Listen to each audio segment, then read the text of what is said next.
Welcome in to Peace Pod. I'm your host, Patrick Parker. This here is my boy Mitch coming back. This episode brought to you by Porterville Wholesale.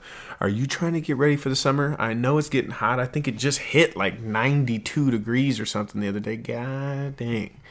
I know you're trying to get that backyard ready. Maybe you got some lawn around the pool area. You know what I mean? Something like that you need to take care of. You got a barbecue out there. You need to go get that yard ready. Got a patio set. Go check my boy out at 1902 West North Grand. Or go to my Facebook profile, my Facebook group. You can find him on there. Don't even got to get out of bed. He's got all the good stuff for you. Got like hand tools over there. Get you ready. You know, indoor, outdoor lighting, fans you can also put out on the patio. So go check him out. My boy Ray's going to take care of you. Tell him 2P sent you. All right. What's up, Mitch? How you been? Dude, it's always a pleasure seeing you, man. Every single time I get to come talk to you, I'm always like happy and excited and just nervous. You know, he's always, oh my gosh, I can't talk. But what I was going to say is you've always been so much cooler than me. I just don't want to be a nerd. What? Just don't want to be a nerd. I wouldn't say that, but. Yeah, I could say that. So I was just like, don't embarrass myself. And but Never do. It's all right, you know. I'm not even a cool guy myself. I think more of myself as a nerd. You know what I mean? Okay. I'm like a little bit of a video game nerd. I love my video games, and I mean, you know. Hey, video games now, like you can't be a video game nerd. Like I've been loving video games for a long time, though. We'll agree to disagree. Love my video games. I've been playing since I was, yee-high. Dude, like I'm pretty sure the first time I played a PlayStation was at your house. My house? Yeah, back when we were on the Colts. Wow, we were like probably. 12. I probably brought it on it was probably at a video or a tournament. Tournament, yeah. I used to bring that thing so we could play MLB. Mm-hmm. Oh my god! Remember, everybody used to be sitting in there in the room and like, oh. I do. So and then so that's just a throwback first time. Then my aunt actually bought me a PlayStation after that. So you know, I was like, I got one. Wanted to be like Patrick Parker. That's what it was. Whoa, no, not like me. But, yeah, man. So, okay. Thanks for having me back, man. Yeah, I'm actually super glad that you're back. We had a lot to talk about. Like, you guys don't even know, but we were sitting here afterwards like, holy crap, we didn't even get through really half of what we wanted to talk about. So we're going to get through, hopefully have a couple episodes that are for you guys to, you know, connect with and bring back in. But you were telling me a little bit about the story of meeting your lawyer for the first time. Yeah, so all right, so right after it happened, I get really super sick, and I miss a lot of school, and we had a huge doctor bill. All right, so then my mom goes to the school, and she's like, what do we do? Like, who do we give these to? You know, kind of like not being like, hey, pay it, but she's like, hey, what do we do with these? Like, who do we get the receipts to get reimbursed? And they kind of shut us out. They just like locked us out and then didn't talk to us. So we talked amongst our family, like what's the next step? Yeah. So this is probably 2 or 3 months after it happened. The day it happened, I was on 17 News because someone filmed it and then submitted it to 17 News. Dang. And they filmed it with the phone? Yeah, I bet you they got paid for that too. I don't know what happened. I got a juicy story. So that happened. We actually got contacted that day by someone, by a prominent lawyer in Bakersfield. He reached out to my mom and said, hey, if you ever need any legal advice, come see us. So flashback to when we were like, hey, what do we do? Right? My dad had been out of his job for about a year at that time. Yeah. He had just gotten hired back, but you know, when you're digging yourself out of a hole, unexpected costs are stressful. Yeah. You know, so we're talking amongst the family, like, what do we do? So we call that lawyer, we set up an appointment, and we go. Well, this lawyer, when we get there, is the most arrogant person in the world. He takes us all the way up to the top of the building, and I remember he sat there, and he just did this, like, you know, we only do really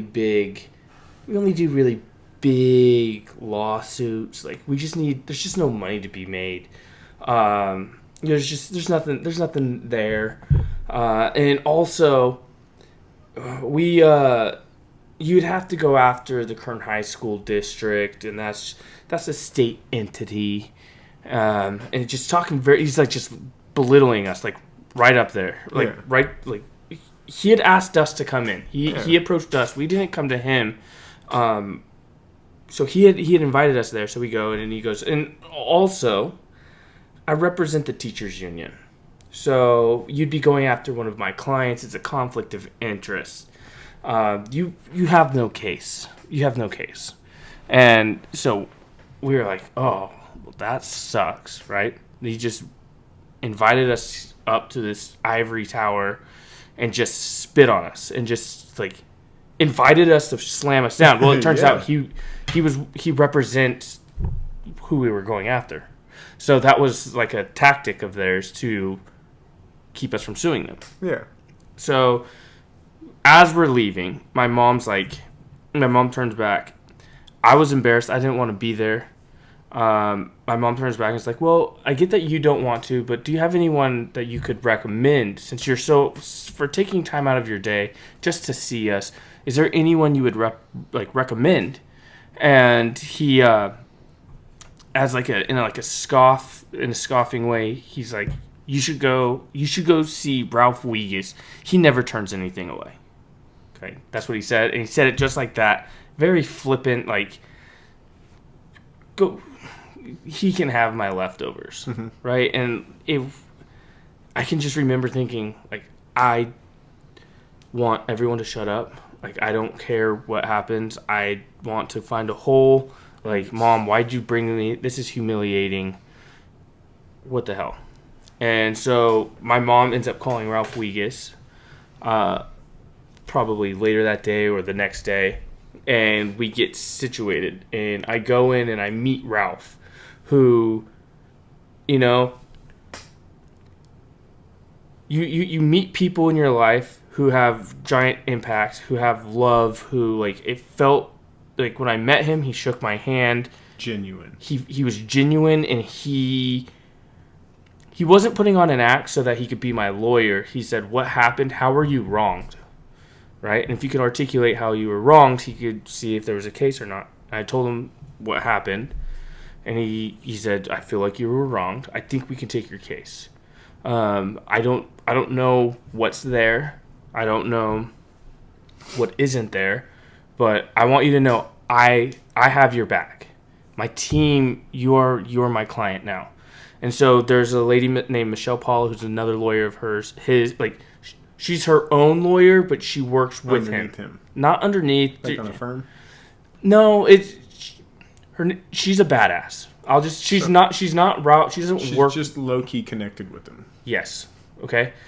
She's Wonder Woman. She's badass, smart. I love her, right? And then there's Melissa, Melissa Henson. She is the, I'm blanking on the word right now, but she's not a lawyer, a paralegal. Okay. She, she's the coolest person ever. She's good at her job. She cares, she's a stickler for dates and, like, being organized. We felt at home, okay? Mm-hmm. And not only that, we felt heard. We didn't feel judged. They felt like I had someone who's going to go, like, he was my champion, So, like, back in the old days in ancient Rome, you could have a fire by, or a trial by fight, Yeah. Well, he was my champion, and I felt like he genuinely cared about me. He does. As a matter of fact, I still talk to him every so often. He's a good dude. Yeah. And I've said it to my mom. I've said it to basically anyone who's listened. He changed my life, and it wasn't because he did get paid. I would have given him more. I would have given him everything because he was the first person who, like, believed in me, who didn't want to, like, he didn't want to do anything for me other than just help me. Yeah, he just wanted to do the right thing. Right? And it was just he was my voice. He was my shield. He was fantastic. And when I met him, that was the first time I had ever felt not embarrassed about the situation. Yeah. It was the first time where I was able to take back that moment was when I was talking to him. And, you know, I wish that I could have been like that with more people. It took me 10 years before I could even, you know, talk about this without feeling some type of way. Yeah, you know, and still every now and then I'll go in and out, but basically I've taken back that moment in my life, so I'm not embarrassed of what happened, you know. And it all started with meeting Ralph Wiegis, who then introduced or brought on his dream team later down the road with Joseph Lowe, who is one of the coolest people I've ever met. Then there's Nick Rowley, who was my super lawyer, right? Okay. He came on. Nick Rowley's wife, who she's a badass lawyer in her own right. Like she's it should be illegal to be as beautiful and as smart as Nick and his wife are. Okay, I'm just telling you that right now. They shouldn't be that smart, that good looking, that kind, that humble. They're just we had this dream team, and then on top of that dream team, there was other people who were involved. There was that came in, and it all happened because some guy was a complete dickhead and wanted to just go find this guy. Peasants, just get out of my office. You don't even kiss the ground that I walk on enough. Yeah, and you know, so that was a blessing in disguise, and but that was like how my whole trial started. Is like basically just trying to get screwed over. That, you know, and then once we go, Ralph was the first one to you know, everyone else was saying like, oh, he's just emotional. Right, he's just emotionally like distant. He's emotional. He's a moody teenager. You know, my parents, teachers, people, they're just like, that's what they're saying about you. Yeah, and you know, I didn't know what was wrong. I couldn't articulate it. I didn't know how to say it. I don't know how to read anymore. Right? How do you say that? You were able to read, and then you're not. And it's like I can read the word. I know that says Dasani, but like, I couldn't comprehend what that was, you know? So it was like, okay, you're going to have to break that down to me, because it's like, say you were to read, the brown cow jumped over the moon. Yes, right. So when you read that, I could read the literal words, the brown cow. But you couldn't, like... But then I wouldn't know that I'm talking about an animal jumping over... a moon. You just know that there's a moon. No. I would read the little words, and there was like that meaning meant nothing. So just like each word was just a word. Yes. Instead of a sentence. The. Like I could read the, but it's like a standalone word. And it was like your brain wasn't letting you go past it. Yeah. So it's like, I just wasn't being able to comprehend it, you know, or I couldn't spell anymore, right? I couldn't do math. I couldn't do things that you're like, I used to be able to do normally. And I was struggling. I was getting frustrated. My parents, you know, they did the best that they could, but they didn't know. And so Ralph was the first person to be like, what if there's something else going on here? Right? What if there's something else going on, you know, outside of this? Yeah. And so like I'd been sent, my parents sent me to get like a therapy. They sent me to a therapist who I fucking hated. What was his name? I don't fucking know.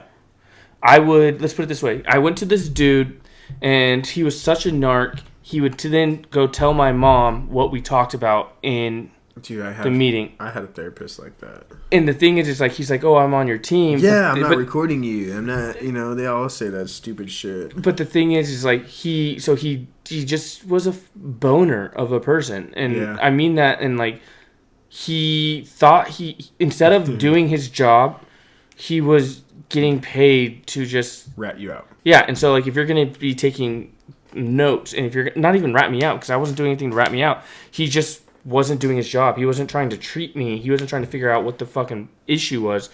He just was just billable hours, right? Yeah. And my mom was eating that up. Like, my mom was like, oh, okay.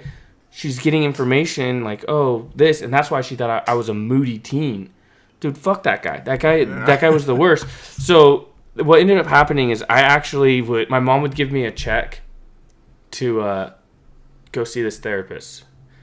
I would take that check and rip it up and just not go, because fuck that person. Mm-hmm. He was the worst. He literally was the worst at his job. He should not have been doing it. I told my mom, I don't fucking like him. I don't want to talk to him. He just was whiny, like, just bad.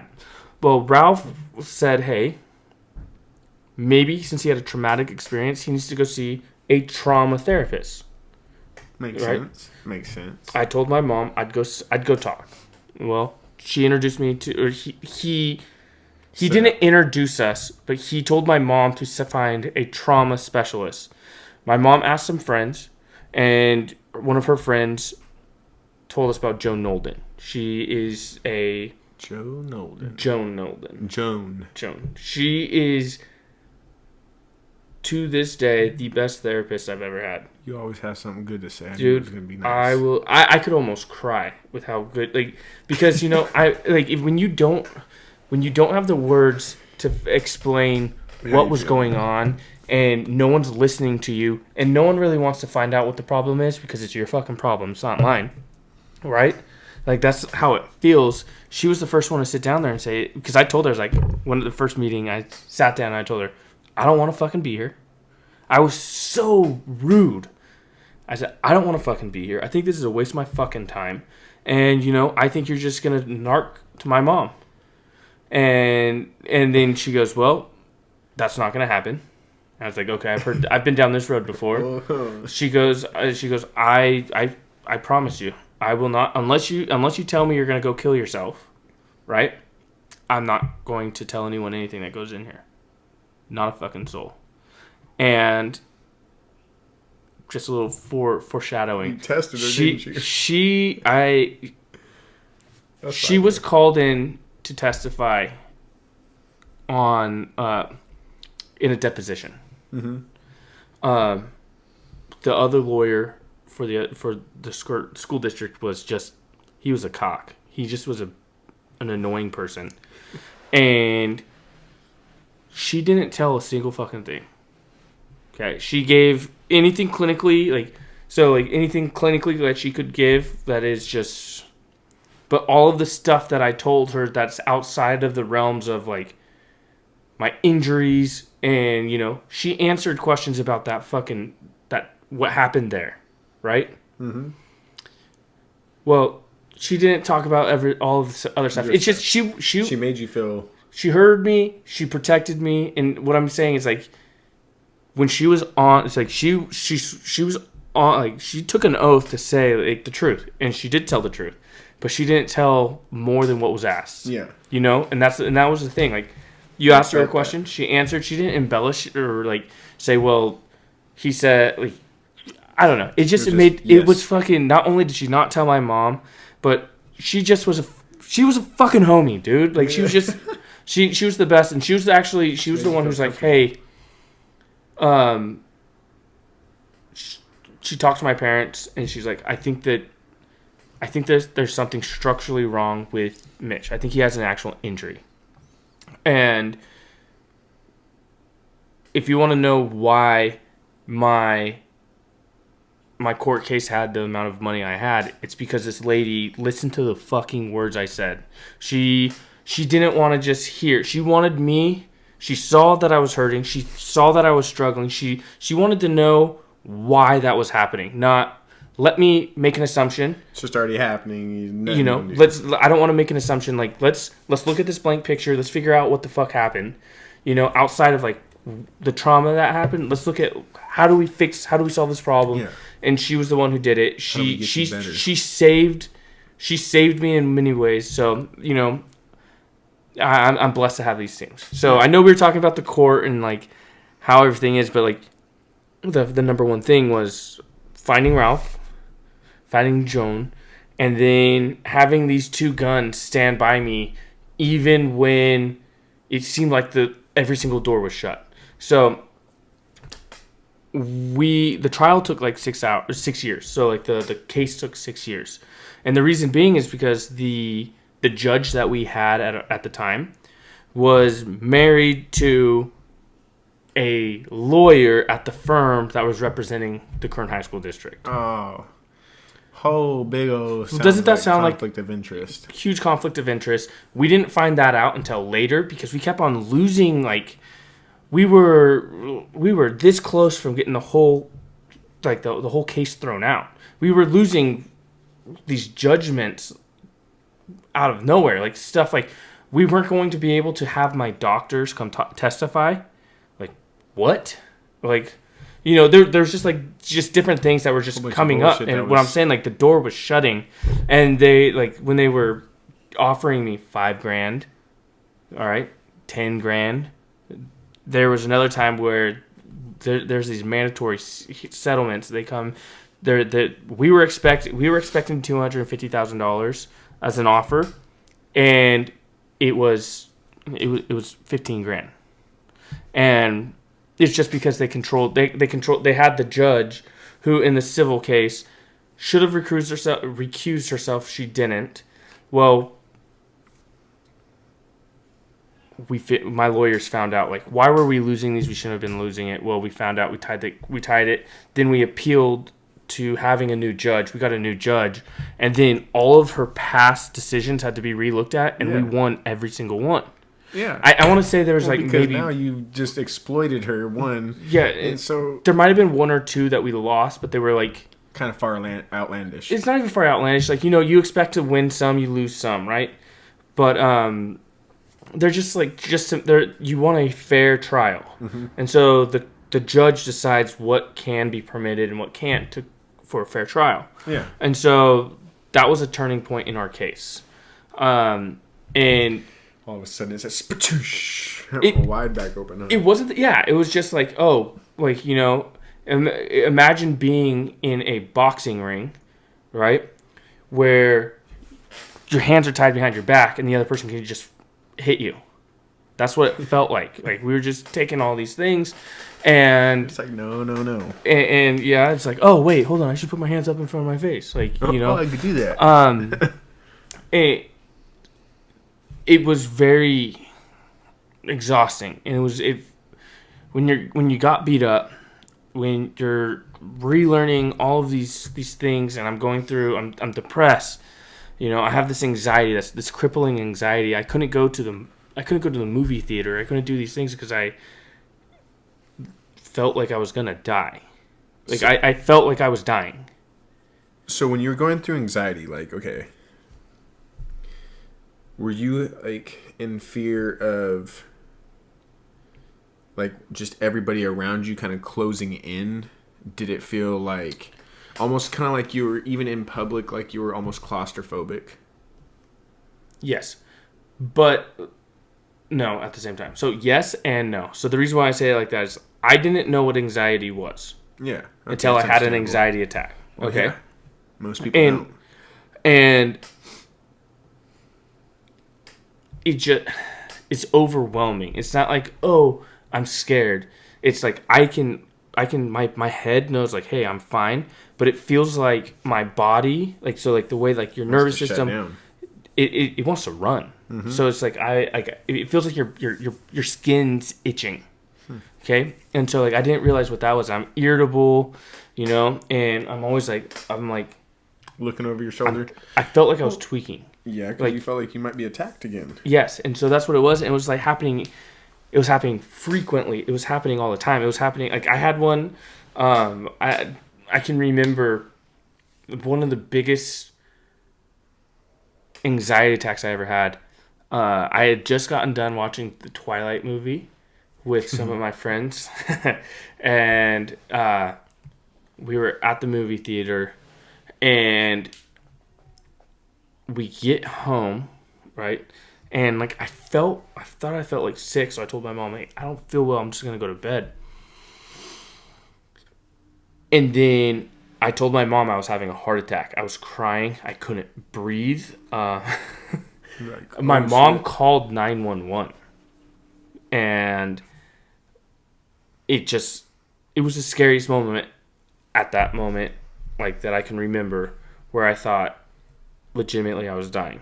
And it was because I actually had to sit in the front seat, and there was people moving behind me, and I had these triggers that were not like, it's not like my mind, it's not like it's a disconnect between the mind and the body, my anxiety. Yeah. Right? So like I can tell myself like, hey, everything is okay.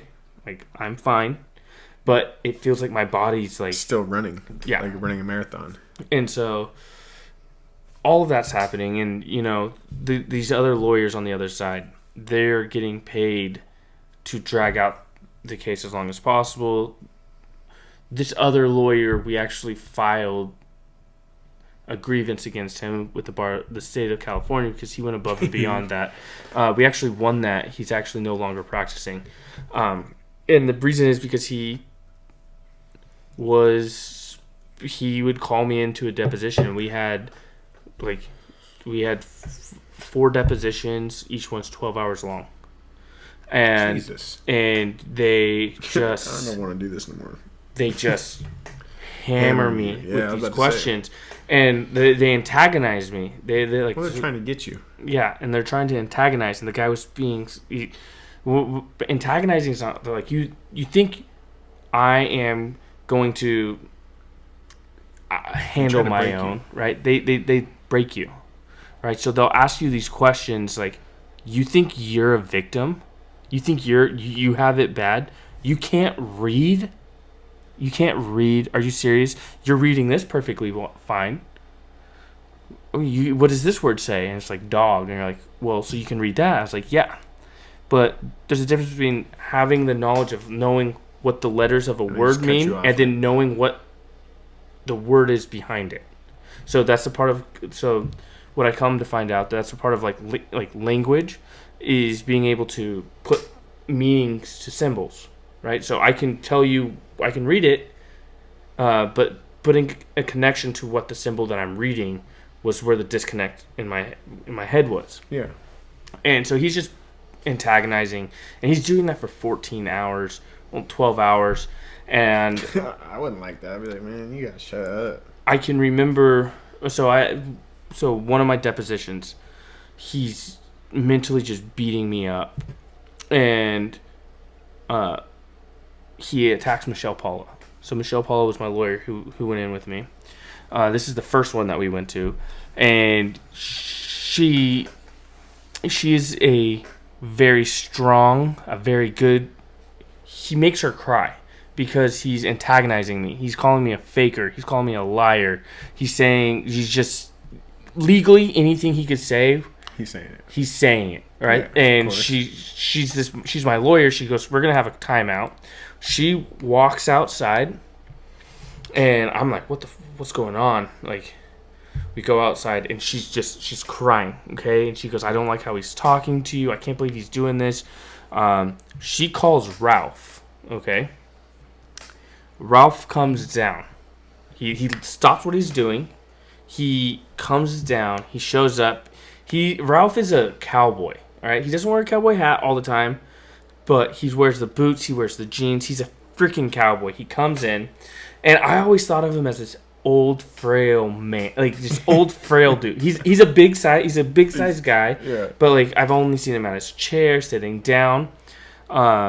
He shows up and he's super tall. I can remember like laying and just being exhausted. Like it was exhausting, and he's manipulating me. He's manipulating my other lawyer. Ralph shows up and sits in between him and the other lawyer. And so there was things that he was just kind of like bulldozing my lawyer, because there's not a lawyer, there's not a judge there. So she says what she needs to say, and then the judge watches the video after the fact, right? And then can dictate what's put into trial and what's taken out. But he's still saying it, and he's still doing things that aren't. It's a way to play the game so that maybe a question later, he's wearing us down, and depending on the other lawyer, she was doing everything right. I'm not saying that she did anything wrong. this guy was just not playing by the rules. Does that make sense? And she was doing everything she could. She was protecting me. Ralph shows up, sits in between, so he's right next to me. The other lawyer's on the other side. And he's badgering me about something, right? And then I start crying. I'm physically drained. I start crying.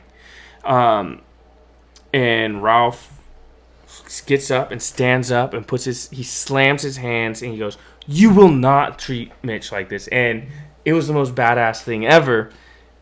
He files a harassment charge against my lawyer because he threatened him. He threatened him with violence because he slammed and it was scary. I'm not gonna lie. It was cool. It was the most badass moment that I can remember. It's just these depositions are a bitch. They are a motherfucker, and they didn't use a single fucking thing. Oh, another thing. So they'd always try. So they'd invite. They'd take my mom or some people close. I'll be the first one to say, I had Twitter at 18. Mm-hmm. I should not have had it. I'll be the first one to tell you that. Mitch with a brain injury and 18, I said some fucked up stuff, right? I bet. And so they printed out all of my tweets, every single one. And so they'd come and they'd read things that I tweeted out and try and embarrass me or embarrass my mom. So one of my tweets that I said was I really just want to get drunk at a party and go upper deck someone. Okay? Do you know what an upper decker is? Where you go take a shit in the fucking... on their top of their toilet. The top of the toilet. So I was trying to be funny because I thought at the time that was funny. Now that you said that, yeah, I do remember that. So I said that. So he goes, "So you want to defecate in public?" No, that's not what you're putting literal meaning to things that I said when I was trying to be funny. Or there was a really good one. I say a really good one. Oh no, this is hilarious. It wasn't a good one. No, I'm just no. kidding. So this one is hilarious. So they subpoenaed all my texts. They subpoenaed all my emails, all my DMs. Literally everything. Okay. My buddy Morgan lived in San Francisco, and I would go visit him. Well, these motherfuckers were so stupid that they didn't look up the people. They thought Morgan, his last name, I'm not going to say because I don't know if he wants me to say it or not. They thought, and I had my girlfriend, and they thought I was cheating on. They were going to paint me as a cheater because I would go visit someone named Morgan in San Francisco. And so they come in here and they throw this conversation between Morgan and I, where I was like, "Hey, can I or are you coming over?" I said, "Yeah, I'm around the way." And he goes, "I have my roommate's over and he has a friend on the couch. So is it all right if you sleep in my room? We're gonna share a bed."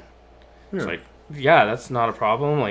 Whatever. Just stupid stuff like that. So it sounds if you think this Morgan person is a girl, it sounds bad. You think I'm cheating on her, right? And so they come in. This guy's like, "Gotcha. What kind of guy cheats on his girlfriend?" And I can remember thinking, Morgan's a dude. So I answered the questions that he says to me, and he goes, "Oh yeah, by the way, Morgan, yeah, he's been a friend of mine since I was 12." And he goes, I was like, "Yeah, Morgan has been my friend since I was 12."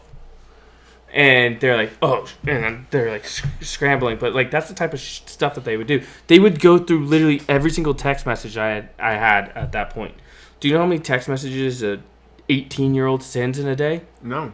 A fuck ton. That's how much. Yeah. And then they'll collect it for 6 months, and then they'll go through every single one. And it just, I keep hitting my ring. I'm sorry, but yeah. So the trial. So that's all the pre-trial, and it took forever to get there. Yeah. Go ahead. I was gonna say, so they take you through all this right before getting the judge and all that, because this is everything leading up to having a judge sit down and witness the whole trial, right? So think of it as like they're doing all of this. It's called discovery. So they're trying to find all of the evidence, and then you have to submit the evidence to a judge.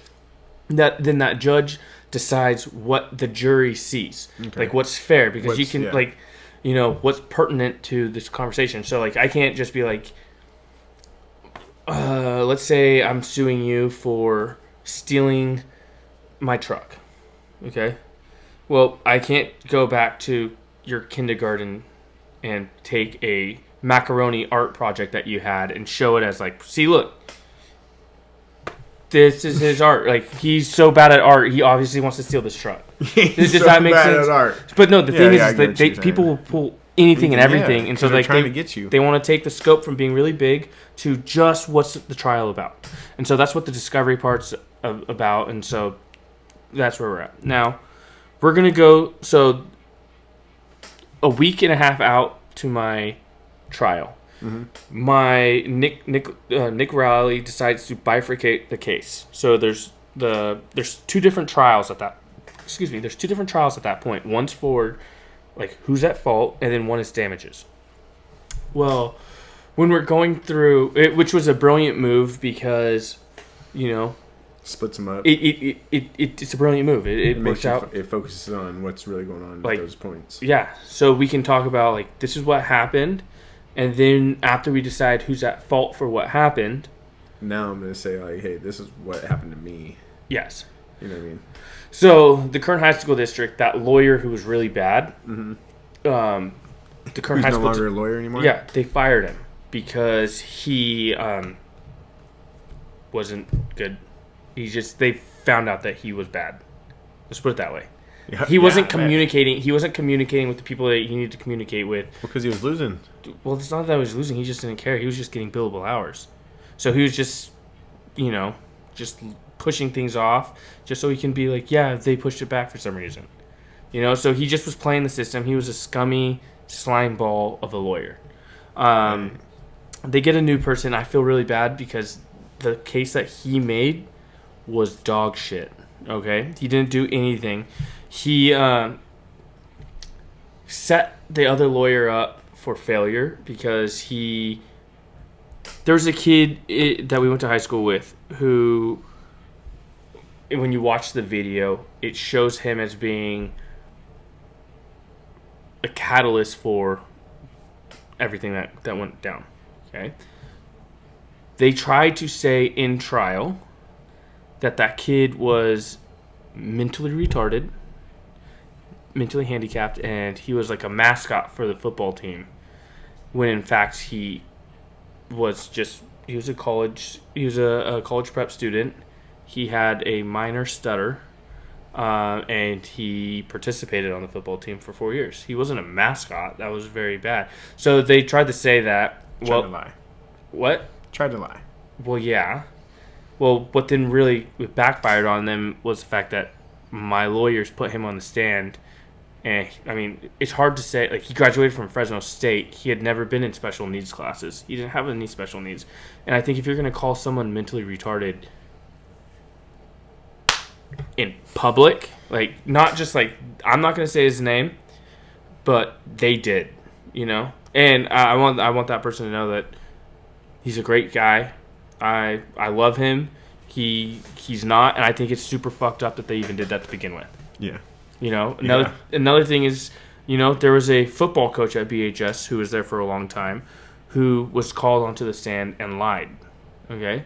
He lied big time. Not only did he lie, but he didn't think anyone would fucking check up on it. Well, my lawyers called the USC lawyer or the USC coach that he was with, and the USC coach said, "We were there. We saw it happen. I actually haven't been to a recruiting trip since then because of how fucking nuts it was." And, like, just every lie that they tried to come up and, like, bring up, they literally got bitch slapped. And it was one of those things. To lie like that. Well, dude, thing is like, you can say something. You can skewer anything. Like, you can skew anything to what you want it to be, right? And That's what they were trying to do. They were desperate, and they got their ass handed to them. And for like a long time, I just didn't. I went through a lot of traumas for this, and I just didn't. I tried to just shove it down and just not worry about it, like, because once we went through the court, it's like that chapter's closed. But if you talk to my mom, if you talk to my grandma, if you talk to my sister, like the people who are around me, yeah, they still get pissed. They still get angry, and I was angry for a long time too. I was embarrassed, but I don't really care anymore. And the reason being is I'm going to do well despite where I've been.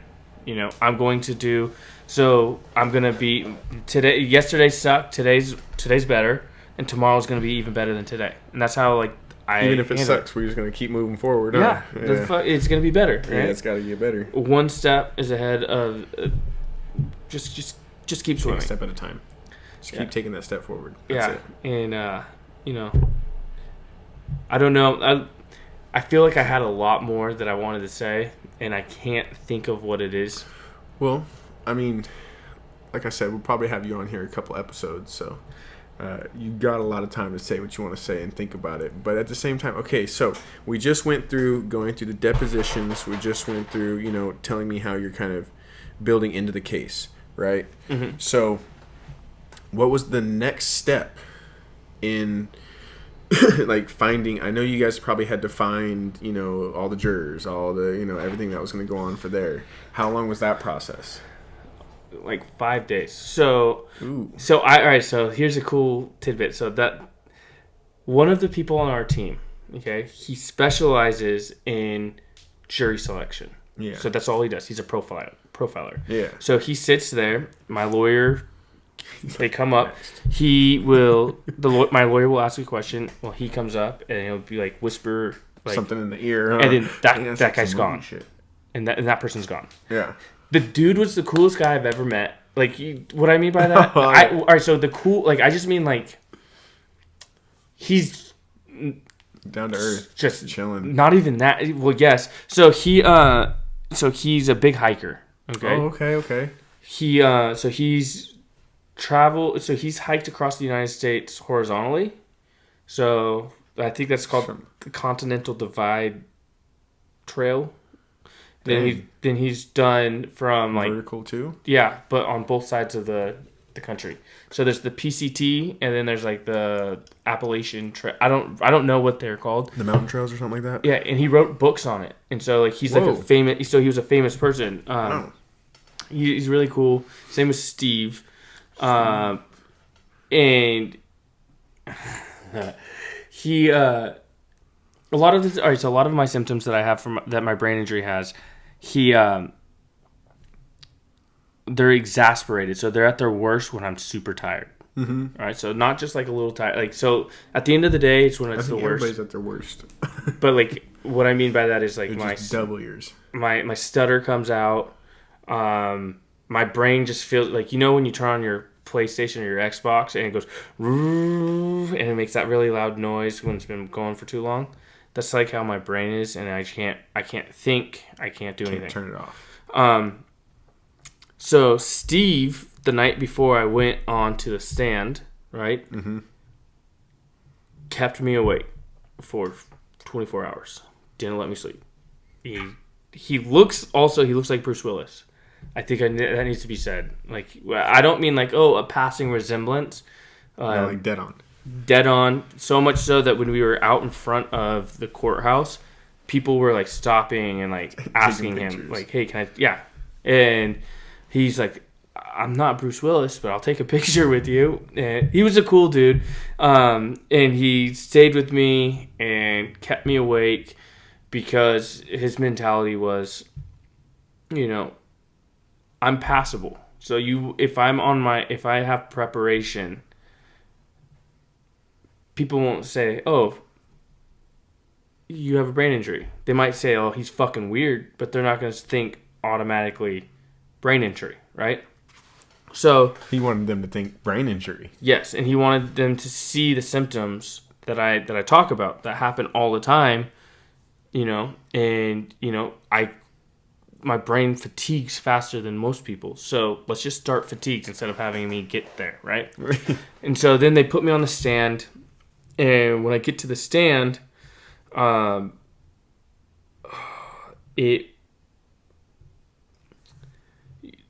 adrenaline was going through my hands and stuff like that so much, my hands were like... You're just feeling it. No. So I had so much going. With every heartbeat, my hand, they would contract, yeah. And it was insane. Like, that's how you felt. It was going. So, because we bifurcated the case, right? They weren't together. They weren't together. Couldn't use the same evidence. Okay. But if someone asked me a question and I answered the question, and then you can pertain to the case, or you can use it. Yeah, then you can bring it back in. You can bring it in, right? Yeah, as evidence. So there was a turning point in the case. I would like to say that I thought the whole time we were winning, but my lawyers have said that there was a point in the case that you were losing. No, they were uncertain. They were uncertain, and then they were certain at this point, if that makes sense. Whenever they were like, oh yeah, this is like the... Yeah, think of it this way. Whenever you're expecting someone... Yeah. Whenever, if you go ask Peter Public, who the president is, let's say you ask 10 people, there's probably 3 who have no idea, right? Keep it real, you ain't lying. So no joke. So their idea... So that is all right, well, we have 12 random people on the jury. If 10 of them think that I'm right, but 2 others are dumbasses, that's the part where they're like, oh, we don't know if we have everyone, right? We think we have 10. So that's what they meant by So that's what they mean. And then there was another point where I get up on the stage and we're talking about, it's supposed to be who's at fault. We're not talking about the brain injury. We're not talking about anything else necessarily about that. It's just... Who's at fault? Who's at fault? Who did it? So, okay, real quick, before we keep going, you said that they know that they have about 10 of them. How do they go through the process of being like, yeah, we have that person, that person, that person? Do they show signs? Do they... So my boy Steve, that's what he does. He profiles them and kind of... And so what's even crazy is... He called it before. So when before the trial started, he goes, juror number 1, 3, and 7 are going to be the ones that give you guys trouble. I can tell you that much right now. You will, if you get those 3, you win the case, right? Well, later on, after everything's done, 1, 3, and 7 were the last ones to agree in my favor. So it's he's good at his job.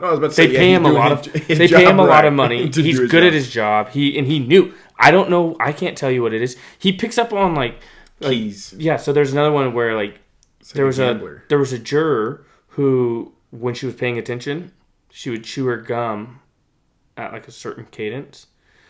Okay. And he caught that. Yeah, and he caught that. And then when she wasn't paying attention, she was just going, and so that's the type of stuff he figured out, or he could tell without looking. He could see who was taking notes and who was doodling.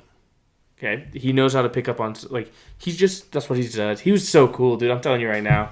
That's interesting, though. Okay, that makes sense though, to kind of find out that way, to pick up on, because again, this is stuff that you kind of actually do see on TV or something. Mm-hmm. Sometimes if you ever see something like that, but now when you're hearing this is actually really what they do and how it happens, a lot of people don't know that. For instance, I didn't necessarily 100% know that. So he is not. So his degree. Well, that dude, if there was ever a movie that was made about him, it would be badass. He was thrown in jail in Africa, and so his thing is he had marijuana on him on a riverboat going up one of the I want to say the Nile, right? So he's on the Nile. Dang. They catch him and then he jumps into the Nile, which has crocodiles. Yeah. Goes across because there's one country's right here, one country's right here. He goes to it. So he didn't go to prison, but he didn't actually go to prison. But like what happened is they were going to extradite him, and instead of extraditing him to go there for marijuana, where he was going to get like they were going to give him cane, like they're going to whip him. They sent him to America and said, "You can't come back here." And he's like, "Deal."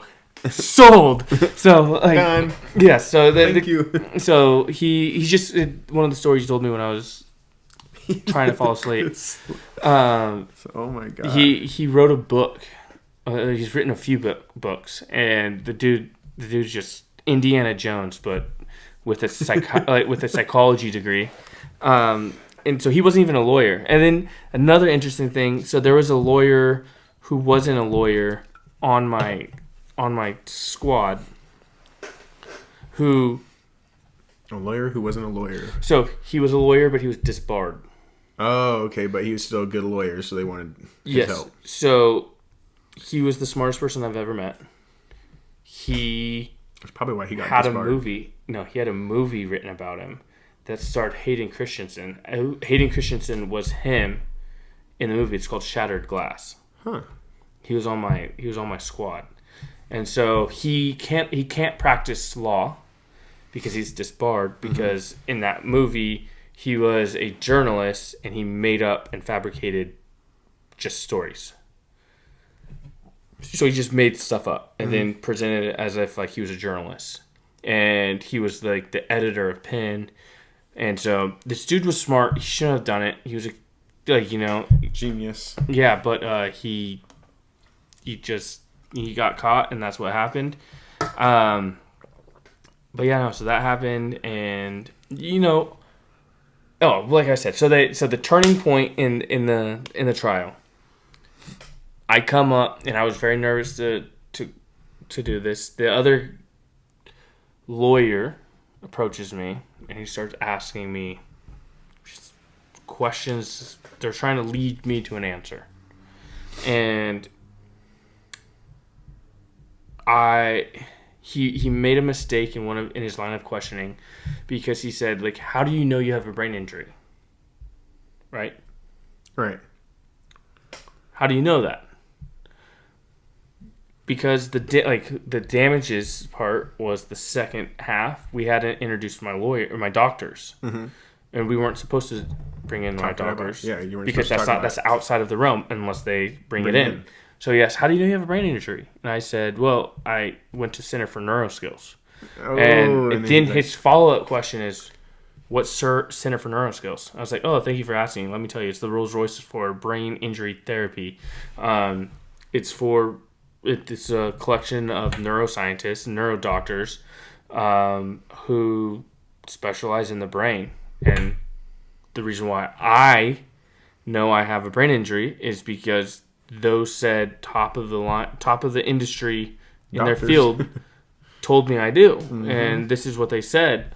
And so he was trying to like put it like stop. And then my lawyers got to come up and then ask me. And so then the jury got to see a little bit. And so then it was just like, all right, you guys just royally fucking fumbled the ball. Like, you fumbled. And it was really funny because there was a current high school district person. Okay, I can't remember what he was or why he was there or what, but during the trial, even though he knew when the trial was for 8 months, a year, decided, and he was on the list to be called in. Said, I'm not going to be there. I'm going to be in Hawaii on a vacation. Okay. My lawyers, the guy was just an asshole. Let's put it this way. He didn't finish so he went the day before he was supposed to go. He didn't finish his testimony. So they told him, you have to come back tomorrow. He's like, I'm not going to be here. So what they did is they put him on the list to like show up. They asked him to come back and he said, I'm not going to be there. Right. They put him on the list. He doesn't show up. So my lawyers, since he's not there, They call him to the stand. He's not there. So he is on the airport. He's at the airport to fly to Hawaii. Well, they put a bench warrant out for his arrest because he didn't show up to court when he was supposed to testify. He was subpoenaed. He had to be there. It was court ordered. He had to be there. So then he comes in. He comes back. And then my lawyers don't use him. Don't call him back on the stand. So they take him off of the airport and have him sit in the hallway for the rest of the trial and just never call him. Because he was an asshole. He deserved it. Mm-hmm. I think that's kind of a baller move. Like, you don't get to decide when and if this is over. We do. Yeah. Right? It could be over for you, but not because you said so. So you're going to sit your ass right there, and you're going to stay until the end of the fucking trial. He missed his Hawaiian fucking family trip because he got an attitude. But yeah, no. So the trial, he paid for everything, but just didn't go. Yeah, just literally got pulled off of the airplane. And it's because my lawyers had my back, and he should have had my back. They could have done everything right. They didn't. He doesn't get to go to Hawaii. You're gonna sit in the fucking hallway, and you're gonna think about what you did. You're gonna think about what reasons what decisions did you make that caused you to miss your Hawaiian vacation? Not doing your job, not protecting the kids that you're supposed to protect, and not putting people in positions to do their job, and then when they don't do their jobs, not having repercussions. So sit in the fucking corner and think about it. And I don't know if he did, but I can tell you he probably doesn't like me much. I didn't have any say so in that, but yeah. Thanks for letting me tell you the story. I know it sounds weird. It's cool. This is therapeutic for me, man. Like, I'll be honest with you. Story, like, to keep it real, it's actually a lot of fun. I'm telling you right now, this is just. So the trial happened, right? Mm-hmm. I get a phone call in the morning, and they're like, "Hey, you're a millionaire. Come down to the courthouse." So I come down, and then there's a media blitz. And I'm on. I have L.A. Times, Washington Post, Inside Edition, like literally every media, like anything and everything. They want to talk to me. They want to talk to my lawyer. They post my winnings. Like, I say winnings, but they post my settlement. How much they settlement? And it just gets real in depth and personal. And I have this big victory, right? Yeah. But I am hollow inside. Okay, I'm unhappy. I am depressed. I feel like I have no point in life anymore. Well, because everyone's on now, sitting here against you still. It's not even that. It's like they went from being. It's like it didn't happen, and now I just have a fuck ton of money. Right? I still have the same issues I had fucking 12 hours before, but now I have a little bit of money that's supposed to last me for the rest of my life. And I just had a whole bunch of people tell me that I'm going to be, like, they weren't fighting about whether or not, like, my side was saying, I'm fucked up. Okay? The other side's saying, he's fucked up, but it's not our fault. So I just had a bunch of people saying that I may fuck up. And then the New York Times, the Washington Post, and the LA Times printed that I'm a fuck up, but now I'm a fuck up with $10.5 million. They literally printed it like what? They didn't say it like that, but they just printed what was being said in court. And what was being said in court was, I'm a fuck up, I'm a piece of shit, but I have a brain injury. One saying he's a fuck up, a piece of shit because he has a brain injury because of what happened to him, while the other side just says he's just a lazy piece of shit who's sad sometimes. Like, I'm boiling it down. So yeah. But like I still had those issues that I had. Yeah. I tried to go to college. I tried so bad. If I did one course at a time, I'd get 100%. If I took 3 or more, I would fail every single one. Yeah. And it's not because I didn't try. I was trying. It's just too much overload. And then every time I talk to someone, I'm like, what if they know? Mm-hmm. Well, do they think I'm a loser now? Yeah, are they going to judge me? Do they like me? Or another thing is like, hey, if they do know, do they want to talk to me because they want me to buy them a drink, or is there something like, do they want my money, or do they like Mitch? Well, how could anyone like Mitch, because he's a fuck up? Yeah. Right? He's a piece of shit. It made you start putting yourself down, shaming yourself. Yeah, I didn't want to be around, and so I started doing things to try and find that I thought other people would think was cool, right? Because I had zero respect for myself. I didn't like me. I didn't, I wanted to be anyone else but me. And so, for the last 10 years, so that was 6 years ago, right? 5 or 6, it's a fucking number ago. I don't know, okay? And it hasn't been until like the last 2.5 years that I've started to come around. Yeah. But I'm telling you, there's a wild period of time when, like, right after that we're gonna have to talk about. All right. So next time I come on. Deal. So okay, then at this point we're gonna finish it here. This was a great episode. Actually, I love bringing you on and just talking to you. Last time, as you guys saw, we had him on and we had a little bit of a back issue going on, so we did do it over Zoom. This time, it's great to have you here. You know what I mean? I can't wait until next time. I know. Keep it real. It was a long time coming, and I've been waiting for this one to come out. I had your boy Richard on, as you saw, and then so now I'm getting you back on here too. It's really cool. I think that that episode in my mind. So I might be a little biased, but that episode couldn't. Like, there's no way that episode could fail. Yeah. I got Patty P and I have Richard V. Like, come on now, like there's what more can you want? So right. I just hope that we should get one where all three of us are here. I'm down. It'll just be the bullshittingest, most bullshit ever. I'm down. So I'll sit right here in the middle, just we could all space out.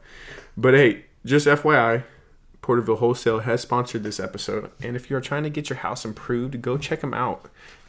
He's got all hand tools, all the hand saws, the nail guns, compressors, all the good stuff. If you are looking to go and improve your house, go check him out. 1902 West North Grand in Porterville, California. Go to my Facebook page, go to my Facebook profile, my group page. You can go check him out there. Don't even have to get out of bed or leave your house. You can order online. Tell him 2P sent you. My boy Ray will take care of you. And just FYI, you can find me. Can you find you anywhere? Yeah, I'm on Instagram. Yeah, you find him on Instagram. By the way, he's also the realtor that you want to go to if you need to. Yeah, that's another thing we need to talk about. That is what we've been dying to go through that. But you can find... Question. Go ahead. So, your boy Ray, Uh-huh. does he have, like, gardening equipment? Oh, yeah, all the good stuff. Dude, so I just bought a house. in Stockdale Estates. There's so much shit I want to buy now. And I've been talking... It's crazy how that shit happens, because I'm like, dude, this is great. So I'm going to go to Porterville Wholesale, and I'm going to go online. So go online. Check him out. Like I said, you don't even have to leave your house. You could order wherever. But yes, go check me out. Facebook, Instagram, Spotify, Twitter, YouTube, Apple Podcasts, Google Podcasts. Even, I got a website up. It's called 2pspod.com. TWOPSPOD.com. Go check it out. You can find all my stuff there. Hey, man. Thank you. Dude, it's the best. We'll be on here again soon. Yes, sir. All right, guys. Thank you. See you guys.